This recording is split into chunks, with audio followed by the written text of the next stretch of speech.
All right. Hello, everyone. Brian with City of the Immaculata here, back with you.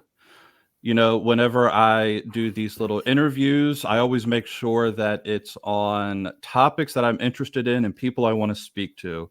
And today I've got maybe one of my favorite people to discuss.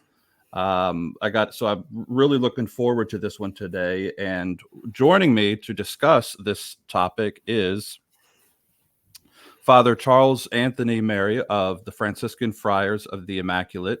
He grew up a Protestant but entered the Catholic Church in college. Having found this great treasure of wisdom and beauty, he discerned a religious and priestly vocation to spread within a community dedicated to Our Lady. He is currently doing advanced theological studies on the works of Father Peter Damian Fehlner and the Franciscan School on the Person and Mariology. Father Charles, thank you for being with us today. Thank you for having me. Yeah, I'm super excited about this one.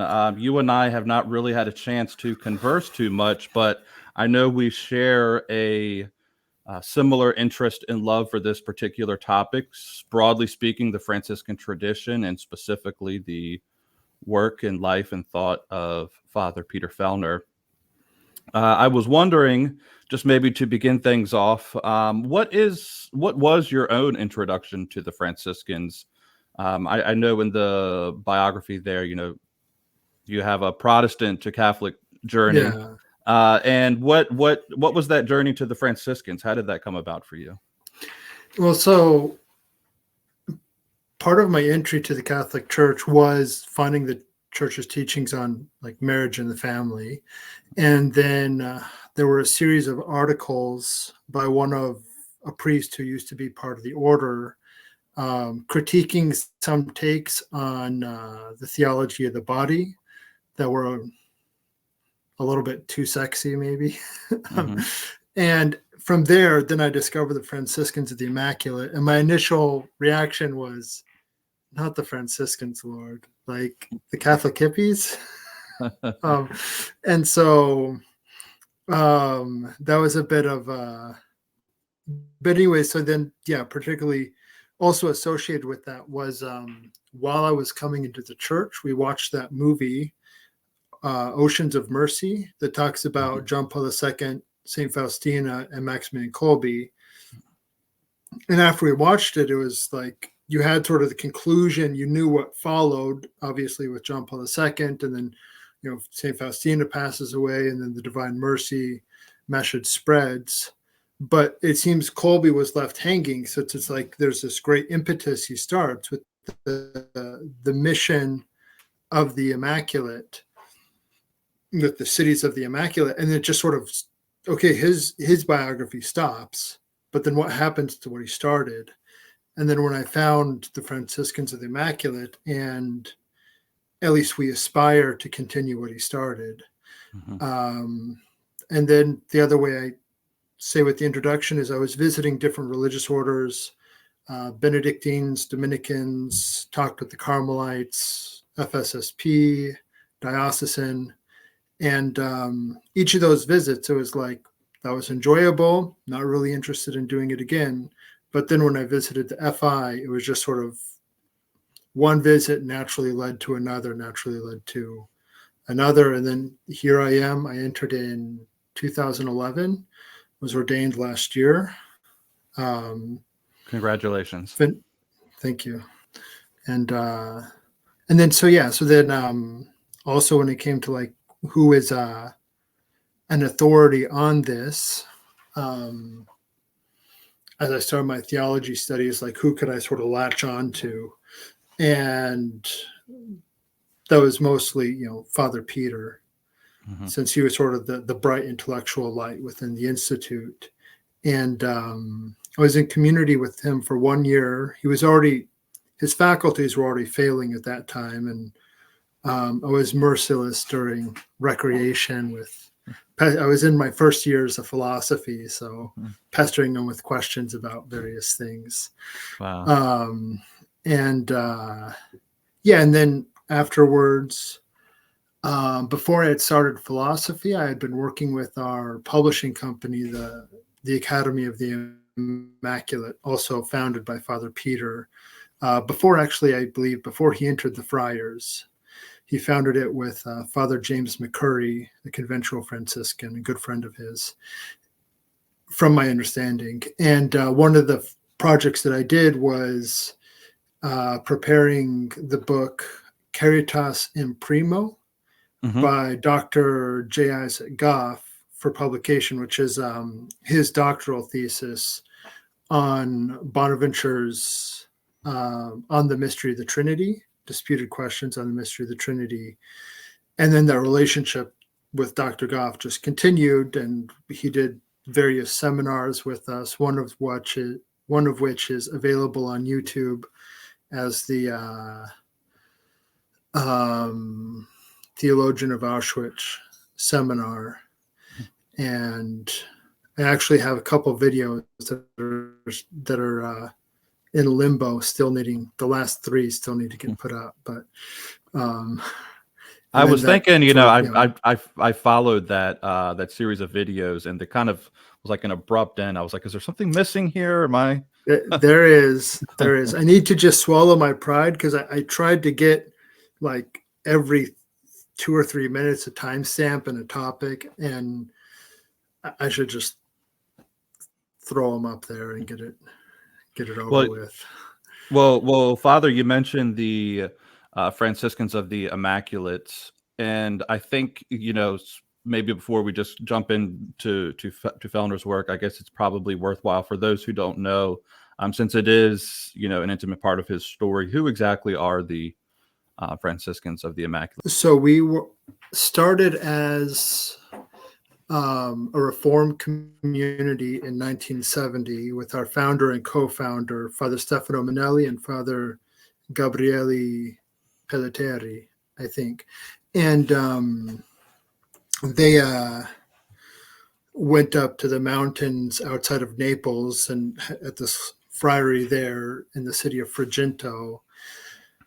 And it sort of took different forms. We need a definitive history of it. We don't have that yet, like a documented history. We have sort of a devotional history that we publish, but and they gravitated towards St. Maximilian as the point of reference. And then in 1990, so then there was after the canonization of St. Maximilian, there was an extraordinary general chapter in 1986 among the conventual Franciscans. What do we do with the legacy of St. Maximilian and the militia of the Immaculate? And Father Peter represented one of those who, at this point, he was convinced that St. Maximilian was the key for jump-starting, since the conventual Franciscans had always been like an institute or the branch of the order dedicated to study. So they'd have big houses in the city, hundreds of friars, and that all got destroyed during the 19th century with the revolutions. And so you had what's our purpose for existing anymore? Because it was an institute. It was like the Franciscans who studied. Not saying the other branches didn't, but that was their main thing. And now it's we don't have any of the universities anymore. And then when St. Maximilian founds Niepokalanów in Poland, and it grows to this large friary, dedicated more to the apostolate, the media apostolate. Father Peter seized on that and said, like, this is like how we jumpstart. And he said, like, a couple of things need to happen for this. You have these sort of like cities of the Immaculate, like there's one in Chicago, there's the one in Japan, and the one in Poland that were founded by St. Maximilian himself. He says, like, these need to be able to network, to accept vocations, and to form their own vocations in order for this to be like a real living thing. And that wasn't accepted. And then after that, part of that decision too was basically to like shut down these existing sort of Marian houses in the Philippines and there in Frigento. When the founder's term as the provincial finished, since he was provincial at that time, basically what was happening is it was going to be shut down. He could protect it for a little while. And so then they went to the Holy See, and John Paul II apparently personally intervened. And we were made a distinct institute of diocesan right in 1990, and I think in 2000, pontifical. And so currently we have somewhere around 250 friars scattered across at least 6 of the 7 continents. Well, that is a perfect intro for the next question that I have for you here, because since he was so active and so passionate about it, for those in the audience who may not be aware, who is, we've mentioned his name several times at this point, who is Father Peter Damian Fehlner? So he was born in rural upstate New York, very German area. His mother's Irish, his father's German. Then entered the minor seminary at 14, continued on for major seminary after he finished his novitiate, went over to Rome for studies, and was in Rome all up until he finished his doctorate in 1959. At that time, the title of the doctorate was The Role of Charity in the Ecclesiology of St. Bonaventure. Pardon me. And came back to the States for a while after he finished the doctorate. In 1964, I think he came back to Rome, maybe a little bit earlier than that, maybe 62, to take his doctorate and then prepare it for publication. That was published in 1965. At that point, he came back to the States and was involved at the seminary in Rensselaer, St. Anthony on the Hudson, which was the major seminary for the conventuals up in New York on the Hudson. Then he was there teaching, studying. His primary work was expanding the library. And so this is an important part of his biography, is he, over the course of the following, 15, 20 years, he took it to be one of the primary one of the best theological libraries, especially when it came to Franciscan and Newman, as in John Henry Newman, studies in the United States. There's, in various places, there's another conventual theologian saying that that library for him was more useful than the ones he had used over in Europe. And so that's what he's doing those years. In a pivotal thing happens, though he wasn't really writing much publicly. He was writing a couple things, every so often, just for the American gatherings of the conventuals. So a couple writings on poverty, on on mission on these different things. None of them were really published.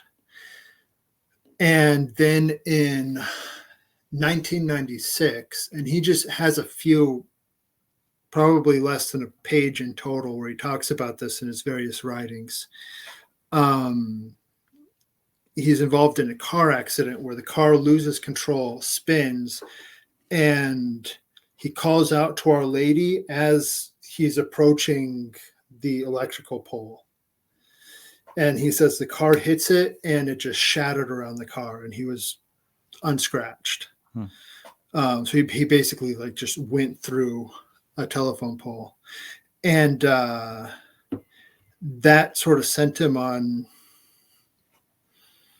a bit of a crisis. And I don't quite fully understand like what it actually was, but I think just this disequilibrium between like a life of radical submission to God, of total dedication to God, and the life he had been living, which was maybe you could say a bit of a self-satisfied intellectual.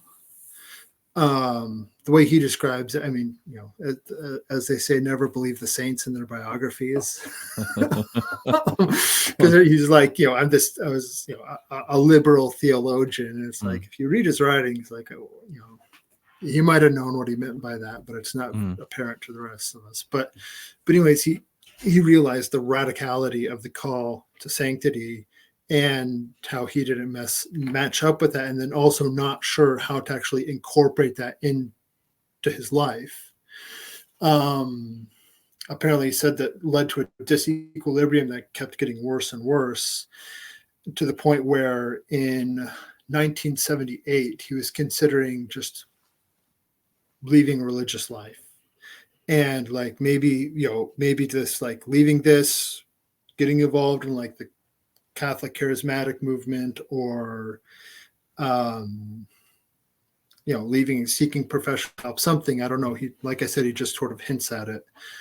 So he goes on to a month-long retreat in the summer of 1978, late summer, has an encounter with Our Lady, which he says lasts a few hours. And as part of that, she asks him to grow a beard and to dedicate himself to promoting the teaching and spirituality of St. Maximilian and total consecration to Our Lady. And there's not a single peep. Like we can't even find where he wrote the word Colby in any of his writings before 1978. And he gets out of that, he writes his sort of programmatic essay, which is Mary and Theology. It's it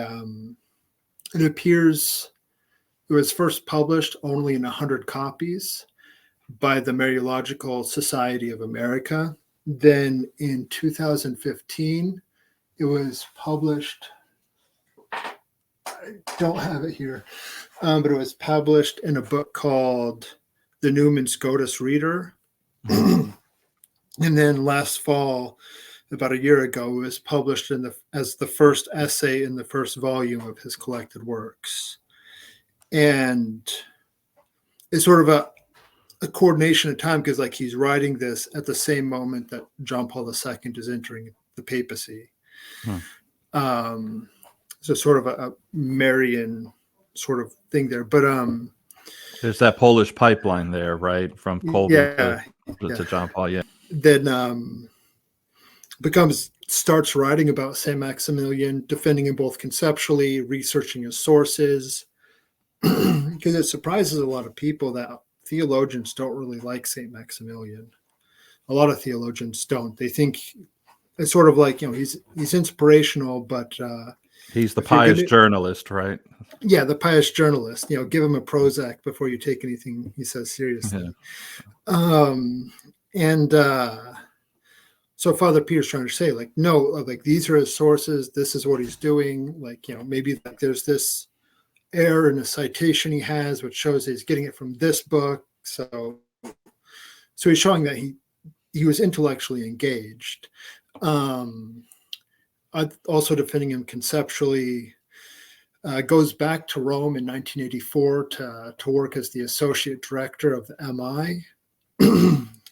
Edits the journal Miles Immaculato for a few years. And then takes part in that extraordinary chapter. After the chapter, he moves in with the friars there in Frigento, where it was sort of, like I mentioned at the time, the founder was the provincial. And because of that, he sort of protected what was there. Mm-hmm. But his term was coming up. And then in 1990, when they petitioned to become a separate institute, everyone had to go back to their home provinces. So he came back to the U.S. and he didn't make that move into the new institute at that time. But what happened is when he came back, in 1990, something that was happening there is the conventuals were deciding to shut down the seminary there at Rensselaer. And basically, it seems that they just donated the library that he had dedicated 20 years to. They just gave the whole thing to the Washington Theological Union, and which was where they started sending the students. And then when that got shut down, some of it got sent to Africa and never seems to have arrived. I know Dr. Goff says he's used theological books online, and it shows up and it's got Father Peter's inscription in there from when he brought it into the library. Wow. And so it just that the fact that they were just willing to sort of throw that away really, did a number on him. And the way I say it is, in the biographical part in my thesis, is that he said to him it seemed that Colby is the future and that library represented the past. And he's like, if the conventuals are throwing away both the future and the past, what is there? We're just anyways, so those two things, basically the rejection, not the rejection, but not putting St. Maximilian as the central point of reference for the conventuals at this moment, and the dispersal of that library were, I think, the motive, basically what pushed him to then, in 1993 or 4, to make that transition to become a Franciscan of the Immaculate, which was not, without its own controversies. Then he came over, started teaching at our seminary, running the seminary that we had in Massachusetts. That was sort of our internal English language seminary. After he finished his 3 years of probation and made perpetual vows with us, he took over as the superior for North America, what we call the delegate. He did that for 6 years. In 2002, he transferred to Italy, where he then took over the leadership of our international seminary because they decided to consolidate all the seminaries. He was there for 3 years, came back to the States in 2005 to open the friary in Bloomington, Indiana. And then during this time, he had also met then Bishop Burke, now Cardinal Burke, who Burke at that time was trying to put together a place for pilgrimage and was thinking of Our Lady of Fatima, but things weren't working out. He couldn't find the property. And he met Father Peter at one point in Rome. And Father Peter said, no, if it's in the States, it needs to be Our Lady of Guadalupe. She's Queen of the Americas. And so that's what he did. And as soon as he made that decision, there was a family south of town in La Crosse, Wisconsin, who came to him and said, we'd like to donate however many acres of land for whatever the church could use it for. And that's now the Shrine of Our Lady of Guadalupe. So Father Peter then was requested to go and be the founding rector. He was there for then from I think 2008 or 2009 to 2015, at which point he came and was in Griswold with us in Connecticut for 1 year. And then at that point, he decided to actually transfer back to the conventuals. And then he passed away 2 years later. When it comes to his writings, 90% of his writings come after you could call it that experience of 1978. 70% of his writings were as a Franciscan of the Immaculate, and 70% of his religious life was as a conventual. So the way I say it is, Our Lady used him as she saw fit, and I don't think we can really sort of try and divine what was going on interiorly. Was this a mistake? Was that a mistake? Well, I noticed with the series that recently came out, that I noticed that beginning dates of the essays were kind of would be otherwise late in his life, and I didn't know the story until you had told me about it. So it's just a wonderful pivot and transition for a man whose work is it's kind of challengingly diffusive, because when I go to introduce people to Father Fehlner, up until recently, I didn't quite know where to point them.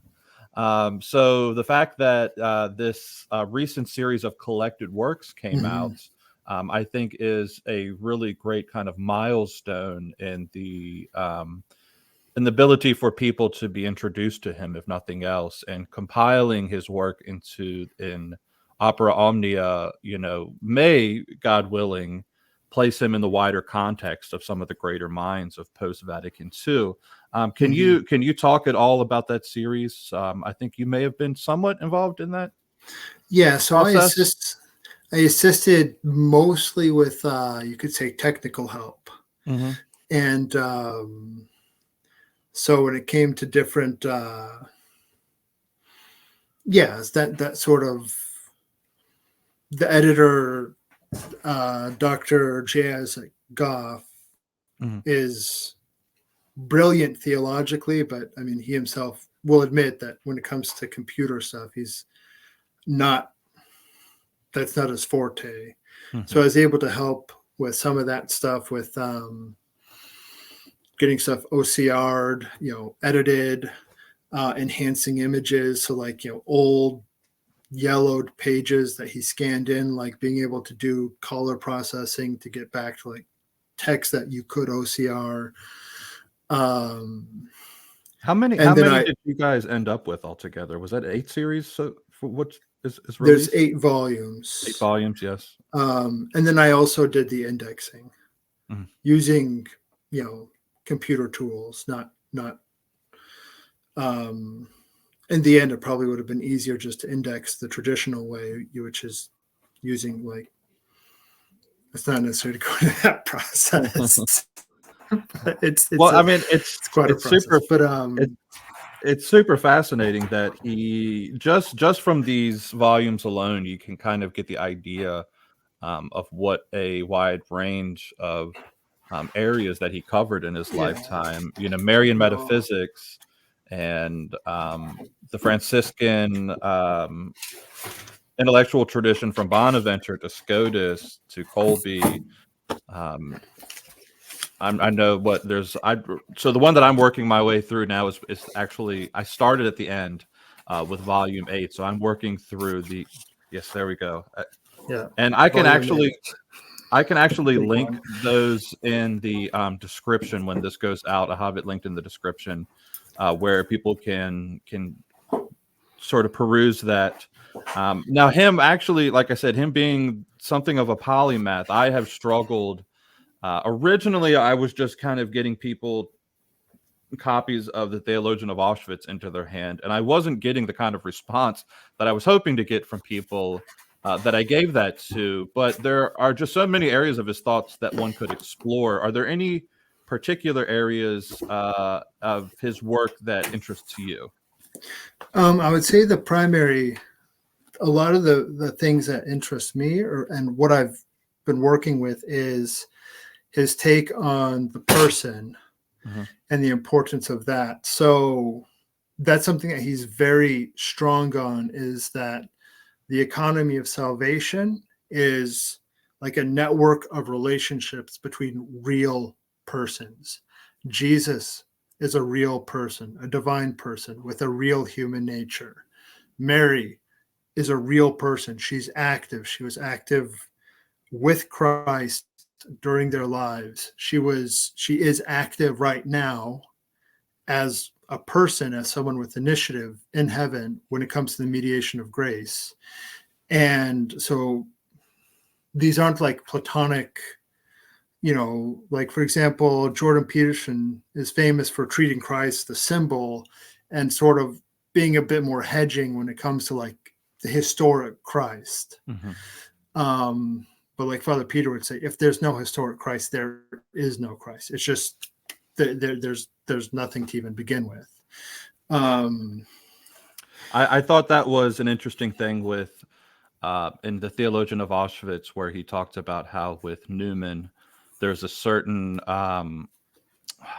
he doesn't say Platonic, but there's a certain sense in which Newman's treatment on these things stays within the realm of ideas, whereas where St. Francis places it in a person, in the person of Christ, and then in the person of Mary. So I think that's unique, and kind of what you're getting at there, right?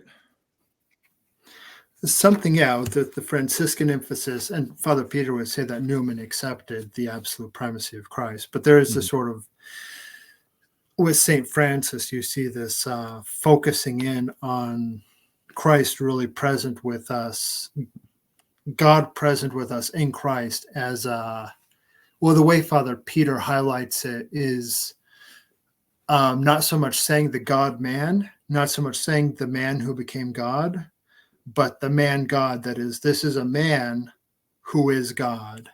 And so this emphasis more on the assumption on the divine dignity of Christ as the goal of all creation, and that God in creating, like, the first point is Christ with Mary, and then everything else comes out from that. And like Dr. Goff once said to me, it's that like God creates the world, the Father, God creates through the Word. And he would say, with sort of the Franciscan emphasis, is not just through the eternal Word, but also through the incarnate Word, who is like the central post or the point of all of creation.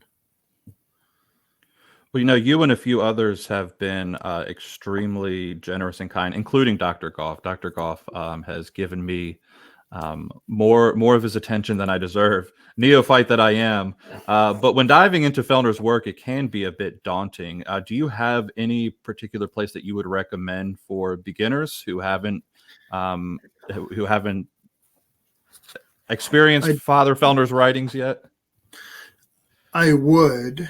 One I would suggest is, one point to mention is you can either, I haven't checked recently, but you can either pay like $450 for these, or the books are, I think, $10 a piece on Kindle.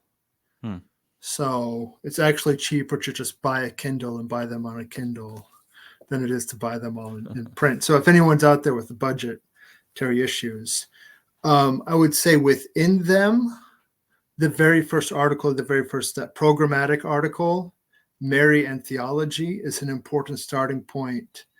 But also his doctoral thesis, where he lays out a bunch of things that he will continue to develop throughout his whole life. And I think also just reading some of Bonaventure, like you're going to need to read the Itinerarium, but I think also particularly the On the Mystery of the Holy Trinity. Mm-hmm. And you can find it text versions online, translated into English. It's also translated into English in 2 different editions from, I think, the Franciscan Institute at St. Bonaventure University. But other than those, I think one place to start would be, this didn't get into the collected works. This is published by the Academy of the Immaculate.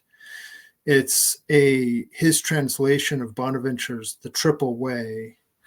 So it's translation and then with, lots of notes. But also there's the introduction is almost, half of the book. Mm-hmm. And he lays out a bunch of his basic themes in that, like hierarchization, hope, faith, and love, and what in sort of the Franciscan understanding, the critical question, the anthropology of the Itinerarium, the metaphysics of the will in the Franciscan school. And so these various things that he then treats in other books like the Theologian of Auschwitz at a much deeper level. It is a difficulty approaching Father Peter, since there's a lot going on there and he's not very good at telling you everything he's doing. Yeah, so I knew the first time that I read through the Theologian of Auschwitz, it's like I saw the gem shining through, and I was like, well, I've got a lot more that I need to learn before I can fully grasp this. Yeah. And I cannot recommend enough the video series that you were a part of with Dr. Goff, which I will also link down in the video description, on the Theologian of Auschwitz, which sort of was like the aha for me as I went back and reread the Theologian of Auschwitz, and it was a much more palpable book for me. And I didn't actually consider that I have the Triple Way on my shelf too. And yeah, those first, what did we say? It's like 60, 70 pages, I think, of just an introductory note. Yeah. That's just a phenomenal introduction to Bonaventurian ideas. And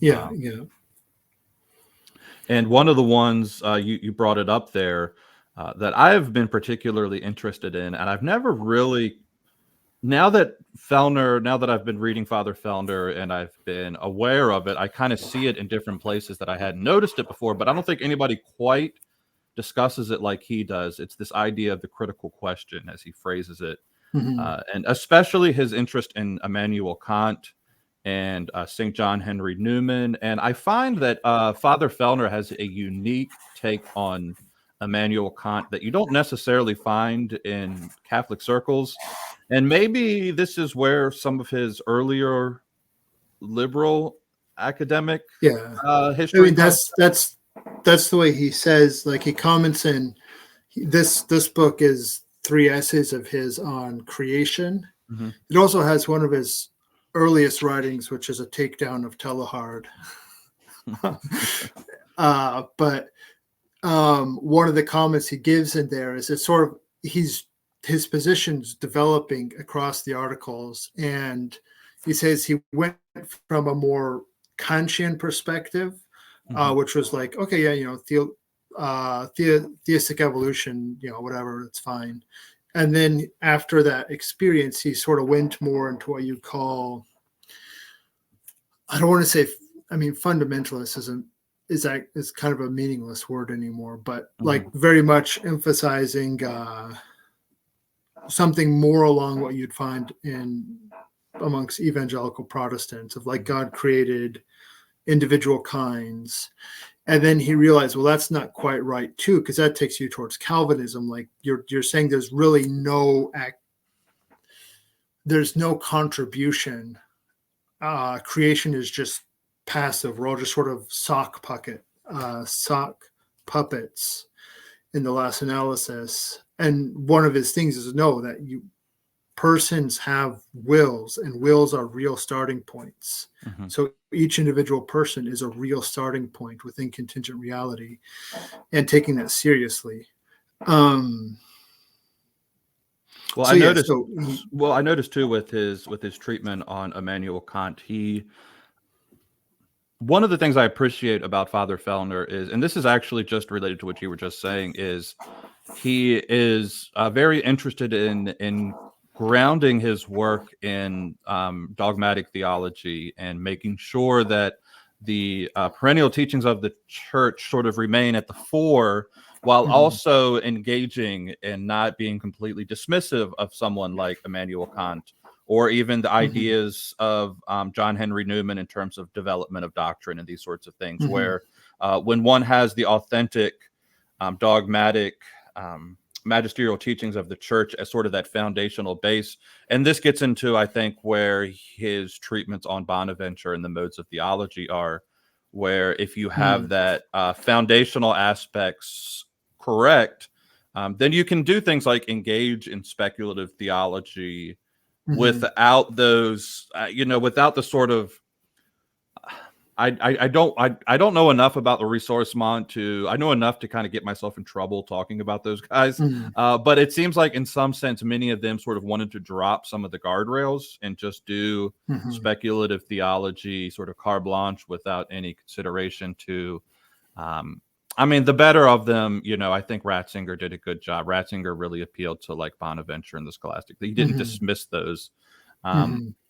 And then, of course, you had the reaction to that, which was that sort of neo-scholastic or neo-Thomist entrenched model of theology, which was more relegated to the academic. And I think Fehlner maybe allows for a way to engage in proper speculative theology in the sense of how Kolbe may have engaged in it, in terms of some of Kolbe's insights, which maybe we can touch upon in here in a minute. But no, I really love how Fehlner can both hold those two ends of being an orthodox thinker and also expressing these sort of Kolbean ideas that maybe hadn't been taken seriously or considered to the depth that Kolbe himself had. Yeah, no, he definitely stresses Kolbe. And then when it comes to, just really quick, give a quote. Where'd it go? It's around here somewhere. But one of the next thing that we're going to try and get out is he has a series of teaching manuals in various areas: fundamental theology, Christology, Trinity. And when he treats the question of the processions within the Trinity, with the dueling Franciscan and Theologian,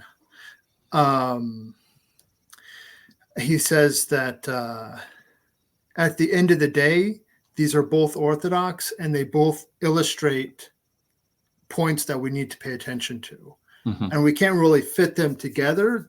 They're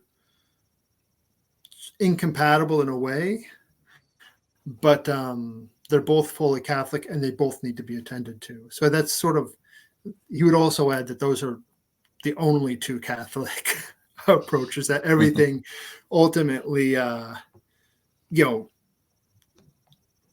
reduces to one of those two, either emphasizing the dynamism of the processions within the one Godhead, or emphasizing sort of the more static relations that result. Well, going back to Kant for a second, I was going to say too that I think that was a real blessing for me in terms of, I don't want to get too lost in the weeds of like some of my own journey, but I had really struggled with Immanuel Kant at one time and some of the challenges that he pressed, especially upon epistemology and things like this. And I don't feel like I'd sort of tabled it and just accepted the Catholic truths on faith. And I really feel like with the critical question, kind of going back to that Fehlner, in my own mind, kind of adequately addresses the and well, first off, how would you describe the critical question for those who aren't familiar with this? I mean, to be honest, my engagement with Kant was just sort of a superficial, like, you could say seminary level, where it's like, described in as I say, sort of, described in 2 paragraphs, refuted in 1. And then let's just move on since we've got other things. So I haven't really, to be honest, I haven't wrestled too much with Kant, but from my understanding with like the critical question, I remember when I was studying epistemology and just being in the chapel and being like, closing my eyes and being like, wait a minute, like I can't see any of this now. Like, is it still there? Mm-hmm.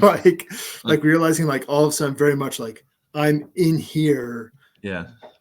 And that's out there. And how do you, and so Father Peter, he was originally sort of inclined to just adopt the neo-scholastic approach, which is that insofar as that's a real problem, like real, connecting with the outside world and the reality of the outside world and the connection of things. Like if you really have a problem with that, it's not so much a philosophical problem as a psychiatric one. Mm-hmm. And that the critical question is just, it's a non-starter. It's a pseudo problem. Whereas then under the influence of servant of God, or maybe venerable Leone Veluthe, another conventual Franciscan that he knew in Rome, he saw that there's a point to the critical question, and this gets into again to the question of the will, and how in the Franciscan school the intellectual or the faculties of the soul, powers of the soul, memory, intellect, and will are much more entwined, present to one another. And whereas it's much more linear in the Thomistic, it's like you see something that's good and you desire it, and the will is the appetite of the intellect and all these. With the Franciscans, it's like the will is in the intellect and the intellect is in the will. And so whenever you're thinking, the will is also engaged. And so like Scotus in a certain way describes the intellect like a flashlight that the will is directing. And so then the critical question here is the relationship between like objective truth and that freedom, or then to quote, to his treatment in this, when he treats it, he says the critical question has 2 sort of elements to it. Was it where he's the love of learning and the desire of God? Yeah. So here it is. It's that the critical, there is a critical question in a true sense of that term, that is a need to make a personal judgment and conscience about truth once encountered is a simple fact once one admits that once one admits the validity of withdrawing from the outer world and entering into the self. So like you could say for an extrovert, the critical question never occurs. Like they're just always out there. Yeah. And then the intrinsic link, which this postulates between intellectual speculation and spirituality, that is, or holiness. And so basically like the fact that the search for truth, you have to have skin in the game. You have to be committing yourself to the truth.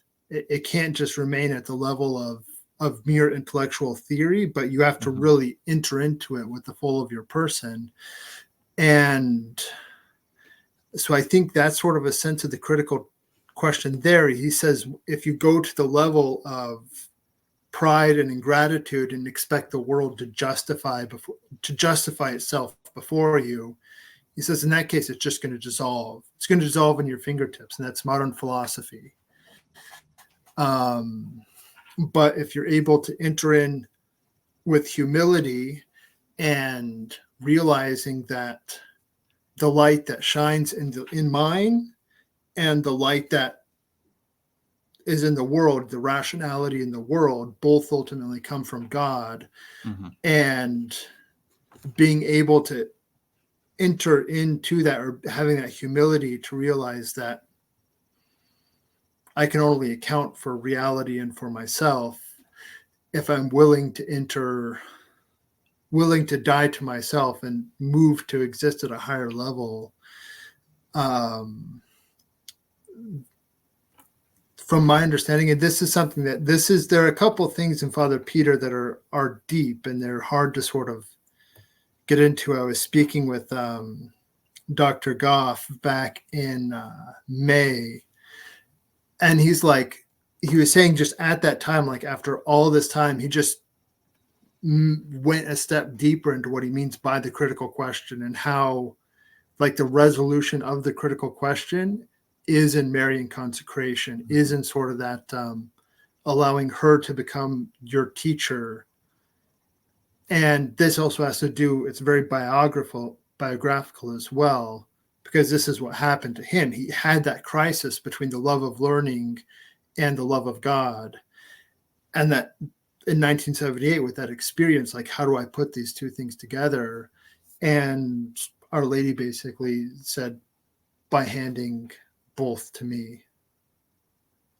And I'm still actually myself working through his idea of the full resolution, and I can't say by far I know it, but I do feel like you're really touching upon it here. It's that deep Franciscan sense of the person and encounter, and an encounter between persons, in particular Our Lady, and what consecration does for the intellect, in terms, especially, because I'm getting around to covering that on this channel. I don't know if you'd ever seen Father Charles. I did a few videos on like divine illumination and my own sort of like it's sort of like in my own amateurish way, right, of doing my best to explain these things. And I kind of want to build up to some of the loftier things with treatments on it on my channel. And I do think I mean, it's probably pretty clear I have co-opted the City of the Immaculata title for the channel. I do believe that there's something deeply important and true what Father Fehlner is getting at with his emphasis on consecration and that encounter with Mary, in terms of the resolution of what the critical question, if one accepts it, it's finding its resolution in this consecration. I can't say I've totally worked that out myself, as you're saying. I haven't either. It's like and I again, I see the gem, I see the light through the gem, and I see where he's leading. I just can't say I have fully can articulate it at this point. Well, it's an interesting point. Like, there are going to be a couple of reviews coming out within the next few months about these collected works, which, like, if you're familiar with the whole range of where these stuff came from, like, you'd have to basically be in a place like Rome with all those libraries, not just one library, but all those libraries there, to even hope to get to, 70% of what's in these, because it was just spread among so many different places.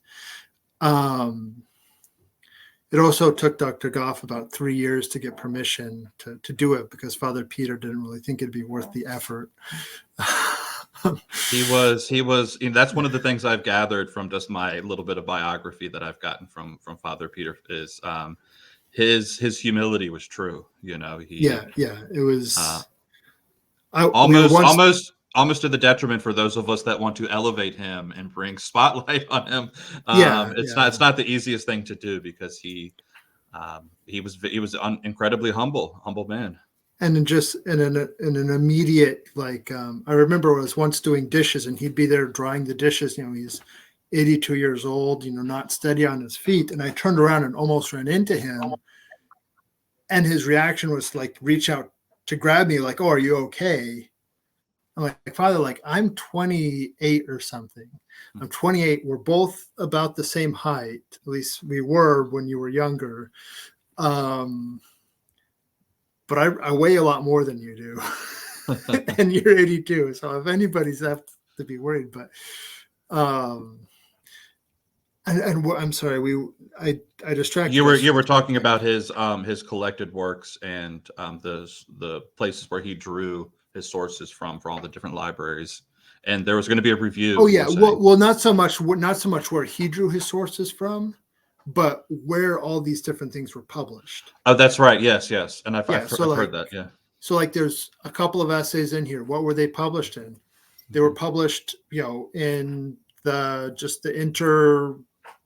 the conventional internal review in the 70s. What were these other? Probably a good amount of this. It was unpublished. It had never been published. It was drafted and was just sitting on his computer or in typewritten pages. And so a lot of this is new. But so there's reviews coming out, and like the way Dr. Goff says is it's encouraging for him because he speaks to people like Matthew Levering, who's a big name theologian, Mhm. and Matthew Levering he's just eating this stuff up Mhm. and saying like this is super important. Or people like since the early 2000s, Father Peter was really good friends with Scott Hahn, Mhm. and Scott Hahn is very interested in seeing Father Peter's legacy made available at a much and I don't know how much is public, but he's actively trying to help make that more. Um, I distributed some of these for Dr. Goff in the Roman libraries, and I brought them to the rector of the Angelicum, Father Thomas Joseph White, and we had known each other from several classes that I had with him, and he looked through it and he's like, "This is really good. Like this is important." And so that's the thing is like people like us, we pick it up and we read it and we're like, I'm sure there's something there, but I have no idea what that paragraph is trying to say. Mhm. And then you have people like, Matthew Levering, who publishes a considerably, a heavy duty theological book every year. Like he picks up, he's like, wow, there's a lot here. So there's a lot of work to do when it comes to promulgating and I would encourage people, just start reading and then follow sources. I've been particularly taken by his treatments on Saint Maximilian Kolbe, and we've dove into that a little bit here tonight. Many know Saint Maximilian as the great martyr saint.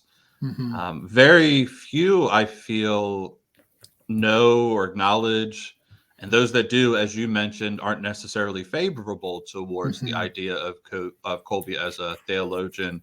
But I feel, I mean, and this is very much related to Father Fehlner's last work, the Theologian of Auschwitz, which I have covered and a few different videos on this channel. Yes, and again, you were part of that excellent online series. Can you maybe just, in whatever brief way that you're able to, and can you introduce us to this book? Because I feel like this is kind of unique among his works. Okay. Yeah. So as I mentioned in his biography, he was like in this institute, in that institute. And so sometimes you wonder like, okay, what is it that he actually thought by the time that he had thought through things? Because he's saying, whereas this book, so he started it in honor of the 100th or 90 years of the founding of the MI, which was in 1917. So he started it in 2007 and finished his part of writing it in around like 2013, but it was in fragments. And like Father Peter, the way I say it, he was a brilliant theologian. He was not so good as a scholar, with the idea that a scholar is sort of like detailed, exact footnotes. Here's where I got this idea. Here's where I got this idea. Mm-hmm. Father Peter doesn't quite play that game since he's just digested so much because he's an original theologian. Like he's not just saying what other people said, like he's saying something. And so after he sort of concluded drafting much of it, There was, Father, a couple of our friars, Dr. Goff. I helped edit the scholarly apparatus. So he'd just like cite a name and the first word of a title, and I'd have to try and figure out who it was and see if I could get the page number.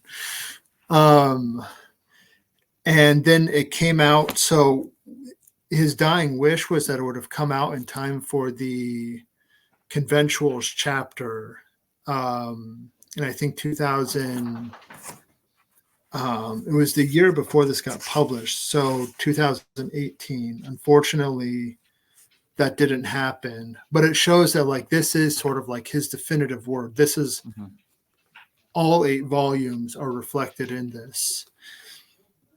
And it's really trying to show that, yes, St. Maximilian did have that depth, the theology of history.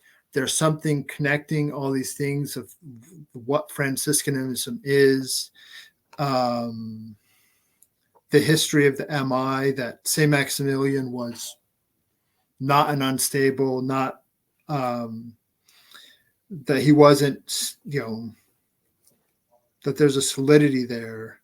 And also that there's a mystical, so like you mentioned, the development of doctrine with Newman and things like that. One of the things that Father Peter emphasized is there's different models of the development of doctrine. One is like you're just sort of working out the syllogisms.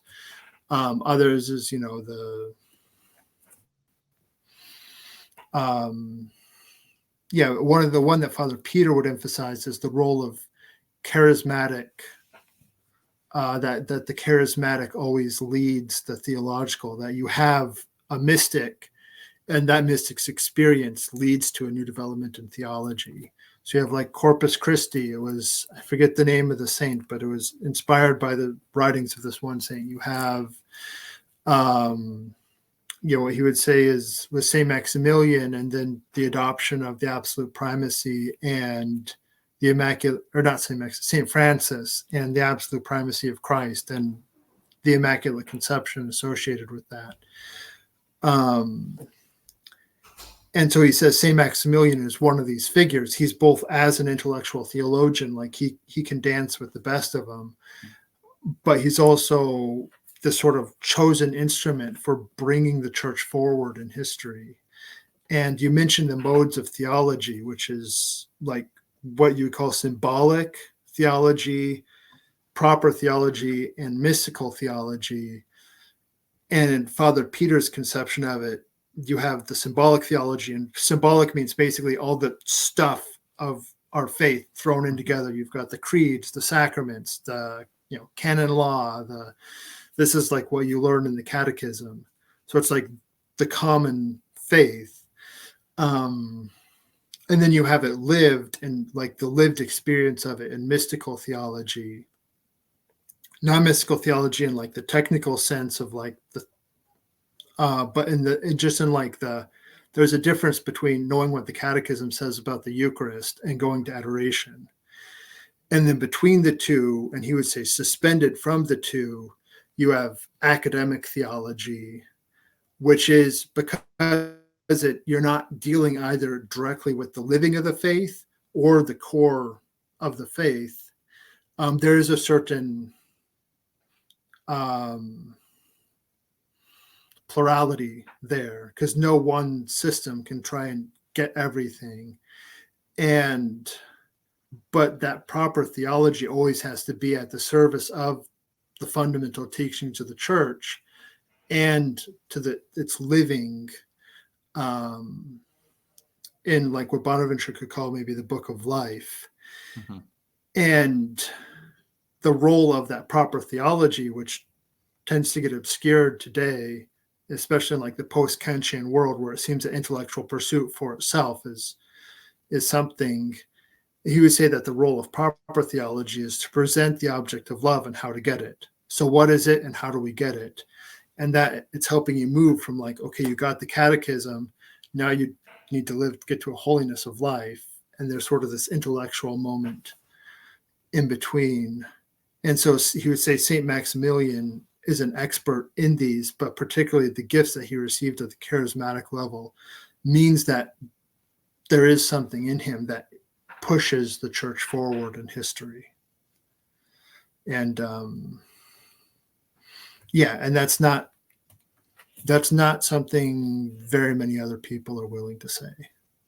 Well, I love how Father Fehlner, and I've actually seen at least one person make a critique of this with him, but he does a wonderful job of sort of tying threads together where there are certain people who would say, for example, that John Duns Scotus, Blessed John Duns Scotus, was a break from St. Bonaventure, where Father Fehlner sees, for example, a continuum between the univocal concept of being and divine illumination, for example, and he's able to weave that thread between the two, where once you see it, it can't be unseen, and then following that right through to Saint Maximilian Kolbe up to the modern day. That golden thread which Kolbe speaks of, which he wonderfully illustrates in the Theologian of Auschwitz. No, I think that is something that Father Peter does, is he emphasizes the interconnectedness of things. And so because you're emphasizing, well, how are these doctrines related? Then you're able to see like the deeper, you could say, bones of the faith. And then you're able to see, oh, well, this is the same thing as this. Like they're just talking about it in different ways. And so where you have some people, they're very much, you could say, still at the surface level. I mean, and you get a feeling of this, like you read him and then you go read someone else, and it's like you feel like you're going from reading like, I don't know, some theoretic quantum physicist to then reading like popular mechanics or something, where it's just you read another theologian and it seems more superficial. With Father Peter, it's sort of like, I'm not quite sure what he's saying, but I think it's something. I think it actually speaks a little bit more to his sanctity, because I see him in a line of tradition between what you would say that you would see the patristics engaging in, or even what you would see from the time of like Lombard sentences moving forward. The idea of a synthesis, I see that not in that Hegelian sense, but in that truly, that kind of thread that works its way up through the entire intellectual tradition of the church. And it actually does feel like, I try to keep my finger on the pulse of things, and it seems in the last several years that there's been something of a revival of interest in the Franciscan intellectual tradition. I've said at times it feels like you guys have had to live in the shadow of Thomism, and granted, Thomas cast the wide shadow because he was just such a massive, towering intellect and thinker.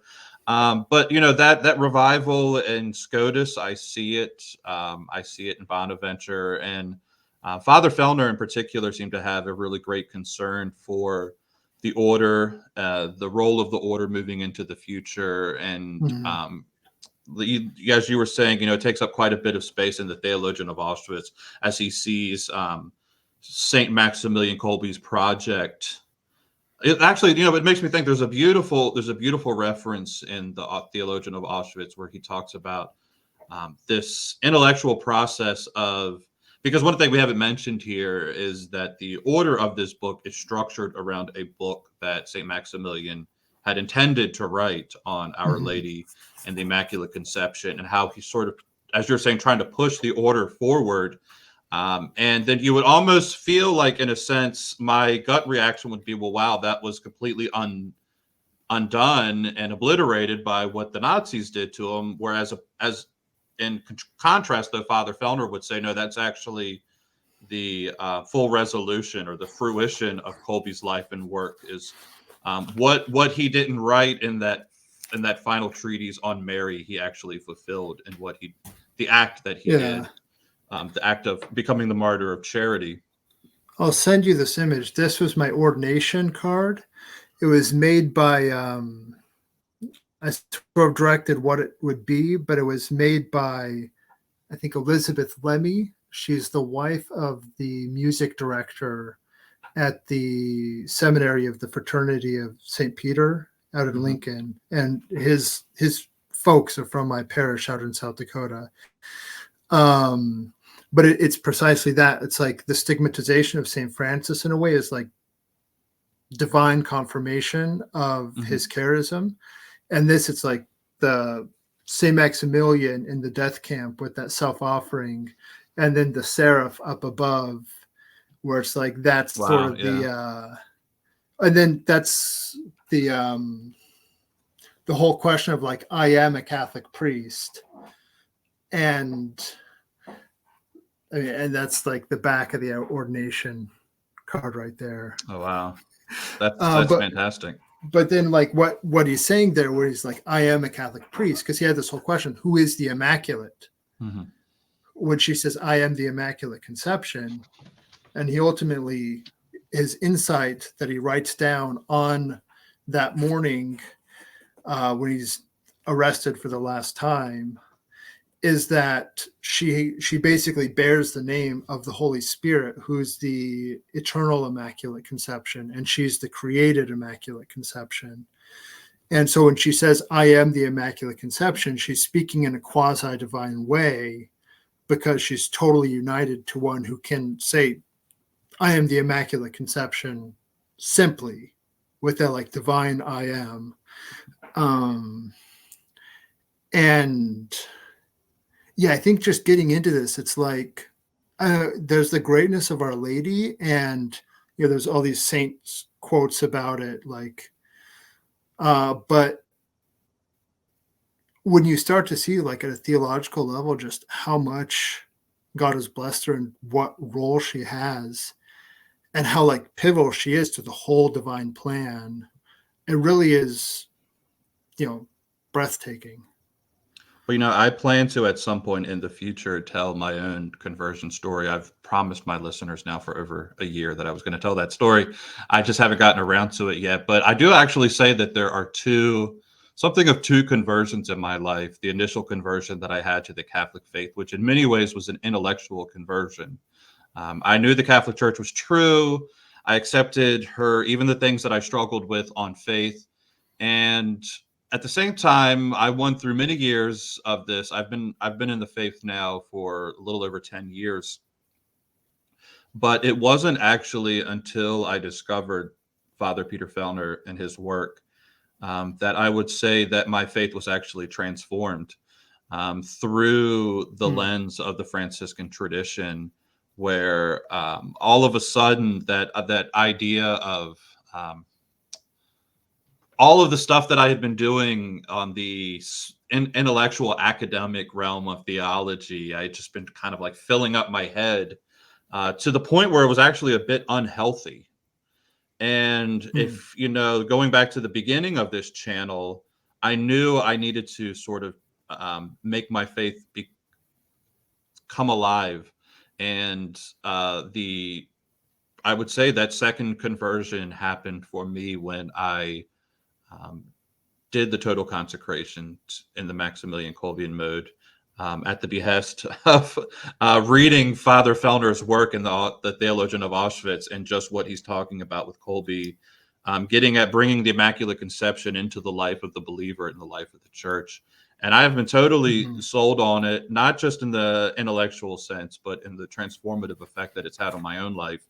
And I can't emphasize enough what an important character Father Peter Fehlner has been for me.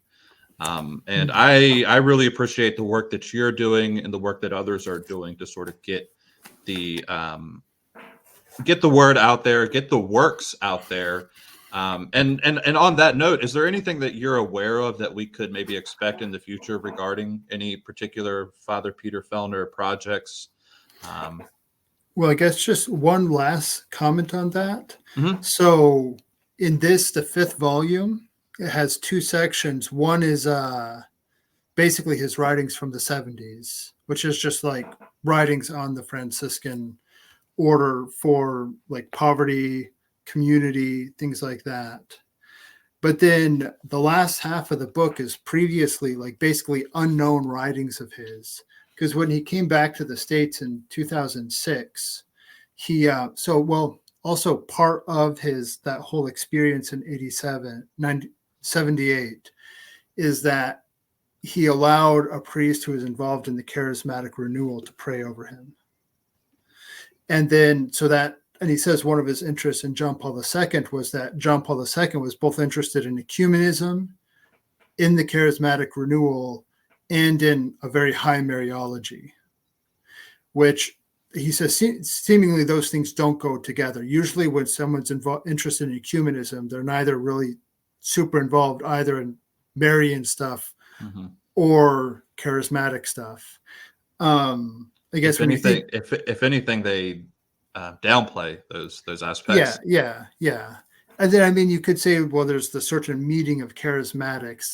That's I think quite a different experience than something like high level ecumenical discussions. But anyways, so the last half of that volume is him thinking about the connections between what you could call Pentecostal spirituality, charismatic spirituality, baptism of the Holy Spirit, and all that, and Marian consecration. And I think he basically says, as far as I can tell, he basically says that they're radically the same, and that if you can get Protestants to realize that basically, like, being born again means being born again of Our Lady, then, because he says, like, you have the charismatic element of the church, you could say the Marian profile, and then the Petrine sacramental profile.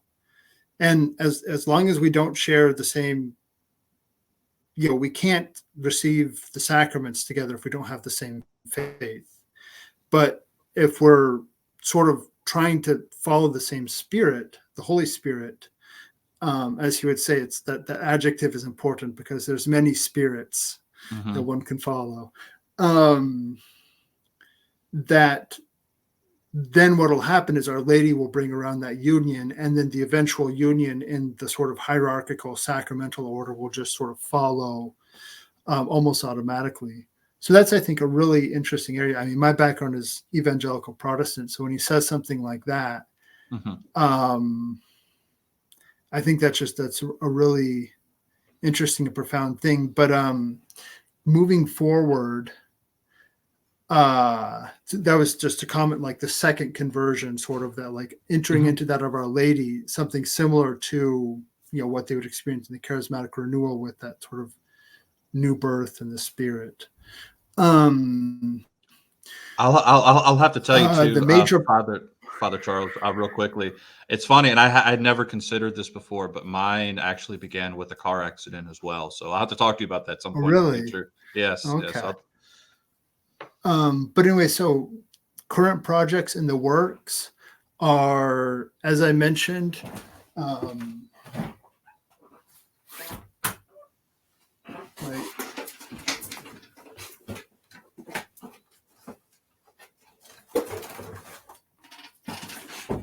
these are his notes. This is his notes on the Trinity.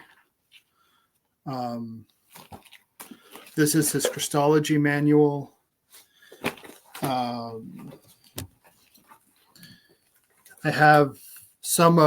He has another writing on grace from the 70s or 60s that's still untranslated from the Latin. And so the next push is to get those class notes basically in a shape where they could be published. And how exactly we're going to publish that, it's not certain whether it'll be using just print on demand, sort of an Amazon direct thing, or whether we'll go through a publishing house or not. But that's, insofar as we have time, that's the current project. Following projects from that is doing something with all the audio we have from him, whether that's just making it available online or making it, trying to transcribe that and like maybe use some of the lectures he's going off of those class notes to sort of plump up the outlines a little bit. So that's the main project. And then others is just digesting it, tracking down his sources. He spent 20 years reading and Dr. Goff says he'll mention things, and Dr. Goff is getting more into like the early modern Scotus that Father Peter knew well. Mm-hmm. And he's seeing some of these same themes come up, and this is where he's getting it. It's just he's not citing it, partly because when he wrote most of this, he would no longer have access to that library. Yeah, well, I seem to remember Dr. Goff mentioning in one of his lectures that with the Franciscan tradition, it was very much passed down from master to student. Mm-hmm. So sometimes like tracing backwards can be a bit difficult for you guys, because it wasn't necessary. There's not necessarily like a annotated, footnoted tracing that you guys can do. And then once you lost the studiums, like as you were saying in the 19th century, that just was devastating. Yeah, you lost that oral tradition. And so like an example of this is Father Peter will often comment how the univocal concept of being in two distinct intrinsic modes of infinite finite is like an echo in metaphysics of the hypostatic union, where you have one person who exists in both a divine nature, or possesses both a divine nature and a human nature. And he says that this is part of the Scotistic tradition that he got from one of his professors in Rome. I want to say it's like, I'm not confident enough to say the name. I don't remember the name clearly. But Dr. Goff hasn't been able to find any mention of it. And this particular priest left very little, like basically no theological writings, because one of his earliest theological writings was from my understanding, it was a defense of the suppression of the Jesuits. Mm. And the Jesuits in Rome didn't like that, and basically induced the Holy Office to basically said he basically got restricted from what he could publish because of that. And so we don't have anything else from him. But so that's an example there where apparently this is part of the tradition. But this is another thing too, that like a lot of the early modern, like we know sort of like the scholastics, and then it just sort of falls off until the 19th century. And there's not much knowledge about what happened between like the beginning of the 1500s and the French Revolution. That's just sort of that sort of second scholasticism is just, for many people, is just an empty space. And that's, I think, one of... Is that an English language problem, or is that across the board? That's across the board. And it's partly because of, like you were saying, the communio theologians. They wanted to destroy that. There's an article by Trent Poplum where he starts quoting Congar of like getting together a bunch of other theologians and like, wouldn't it be great if we could just dynamite the whole second scholasticism and just make it go away? And basically that happened. So now whenever it comes up, people, oh yeah, it's just the decadent Baroque scholasticism. And so as a result, you have all of this, and that was the high point in like the 1600s, 1700s of Scotism. Mm-hmm. So like that's the thing too, the dominance of Thomism is something that's only been around since Leo the 13th. And the problem is that, as Trent Poplum says, it's terra incognita. We just don't know what's there. You have some who he's done a lot of studies in that area, but for just the general theological guild, it's like I even had a seminar in Rome about the triple way in Franciscan spirituality, and the professor was a Polish Capuchin, and he basically said, like, he gave possible things where you could do it on, like this book or this book or this book or this book.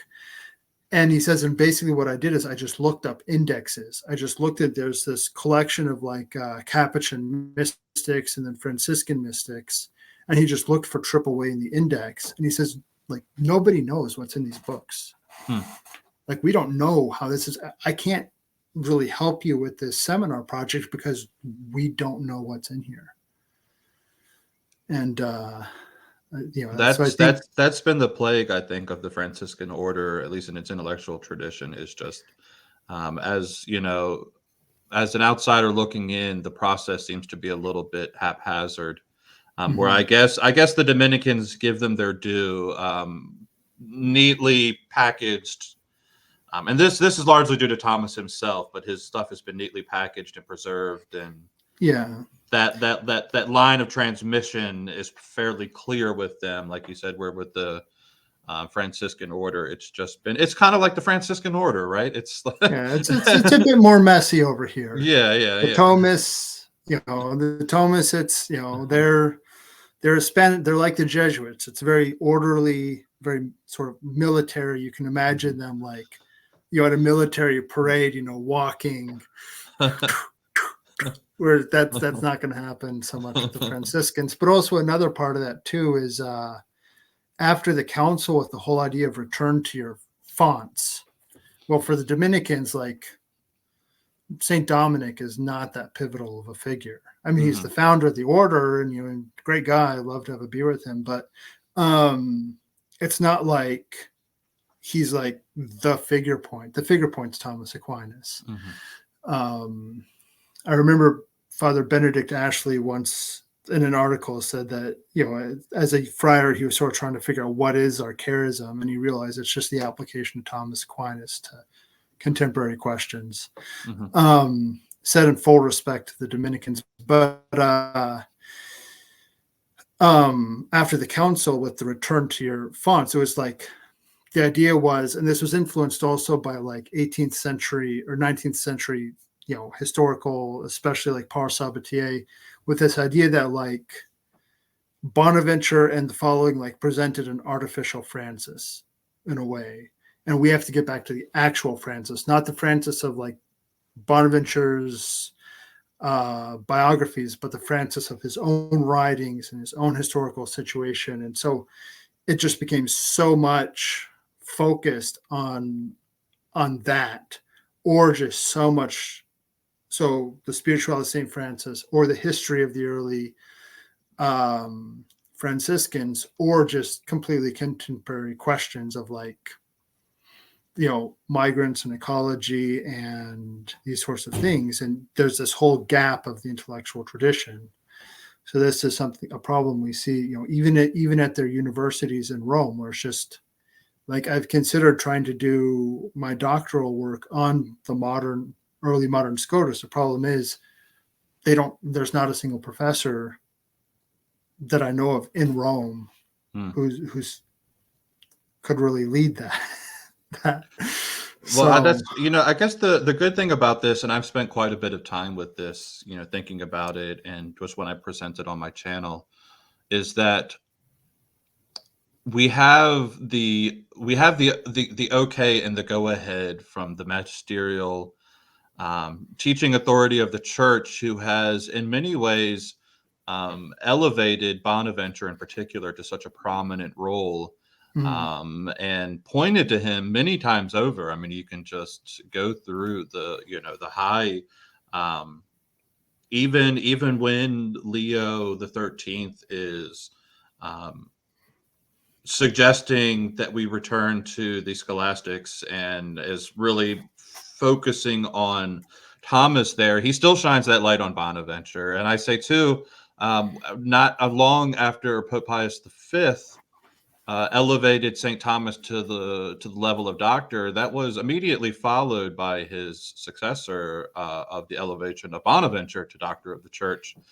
So those two leading, outside of your initial patristic Latin fathers and your Greek fathers, you have Thomas and you have Bonaventure. So it's as if the church is like telling us it's okay, like search out Bonaventure. And then with, I think really one of the great things with Fehlner is to see as well that there's not a break from Bonaventure to Scotus. Rather, there's a continuum, even though Scotus may be the like language and the terminology, because some of the things that took place between Bonaventure and Scotus, there's still a direct connection there. And I actually, I just got chuckled because I've run into some of these people that say that are talking, the back to Francis. They're still out there. Those ones that are saying to return to the authentic Francis and to get away from that sort of what the scholastics sort of hijacked the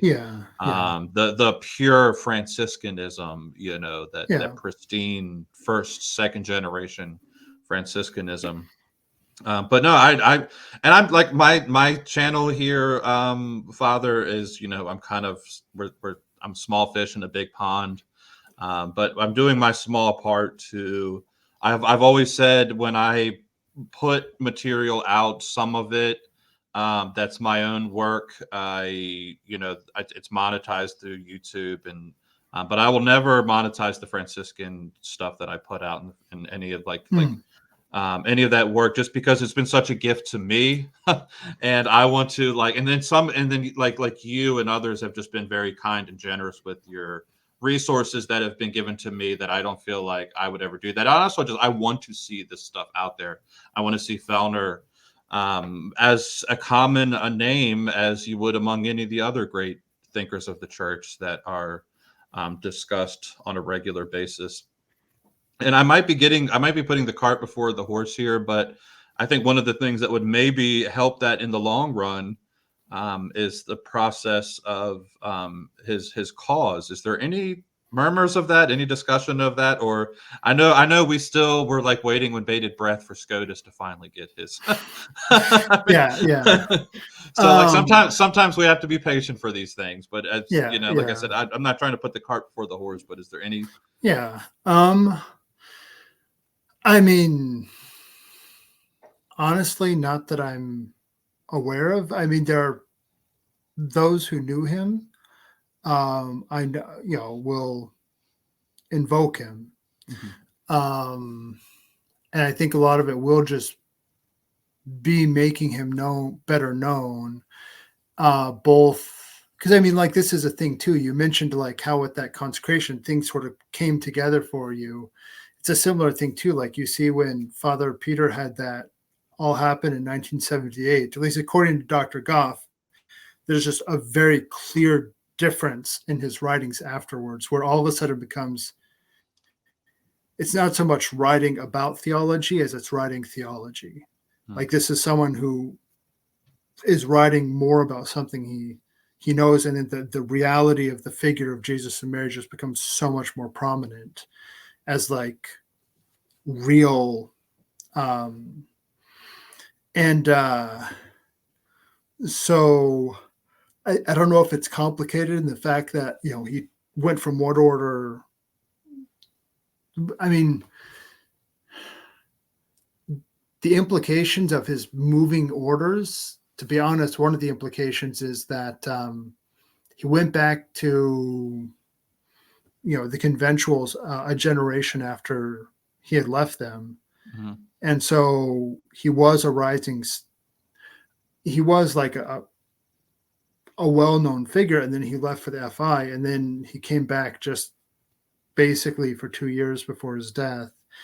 And so I'm not sure initially, but I mean, I think steam it might be gathering, but and then from our perspective too, I mean, he didn't die as an FI, so it's there's not really anything we could do. And then there's also just the bitter taste in the mouth of him leaving, and then sort of the problems that cited that was partially part of the reason that multiple other friars either left the institute or transferred to the conventuals. And so there's a bit of, not too many people are interested in his writings, in the sense too, because that's of one of how difficult they were, but two, the fact that they were just sprinkled around so many places. I guess we'll see when it comes with the cause. Like I said, we have been patiently waiting for Blessed John Duns Scotus for how many centuries at this point. So sometimes we do have to wait for these things. And they're trying. Yeah, They're very much trying. so. Yeah, They're yeah. trying. And I was at a conference about this, and they were talking about, they're trying different tactics, because there's a lot of different roads to canonization, you could say, and Mm-hmm. some of them are just like asking the Pope pretty please. Yes. And then trying to show that he has a pivotal, like his doctrine has a pivotal and perennial vitality to it. And so anyways, yeah, it's a complicated cause, but also, just we need to start invoking Blessed John Duns Scotus in our prayers. Yeah. He's in the Diocese of Nola, where there's been a devotion to him for centuries. He's called upon when it comes to like conception, childbirth, various things. So I think that's part Well, of no, it. in the last several decades, we've made a lot of headway. We've come a lot further than we've been. I know there was a interest a century ago in his cause, and then it sort of floundered out. And there's a revitalization, I think, with Pope Saint Paul VI writing about Scotus positively, and then John Paul II writing positively of them. So hopefully within our lifetimes, I mean, that would be the nice Hopefully. thing. And also another major thing is the critical editions of his works. Yeah. So that's been under progress for the past 70 years or something. And once you can say, okay, these are his works and these aren't his works, then those works can be, examined. But a lot of the things that cause a lot of people to get anxious about him theologically, those have shown to be spurious. And so Well, that's also... Father, that's about all I have for you today. If there's, maybe in the future here, where you and I can discuss about coming back and maybe doing like a deeper dive on a specific area of Fehlner's thought. I do really appreciate you taking the time for this today. It's been really, I think, a really great conversation. And again, doing our small part. Would you be willing to leave my my channel here and those that would be watching? Would you leave us with the blessing? All right. The Lord be with you. With your spirit. May Almighty God bless you, the Father and the Son and the Holy Spirit. Amen. Amen. All right. Well, thank you. Thank you so much for your time as well. All right. Thank you, Father Charles. All right. God bless. Ave Maria.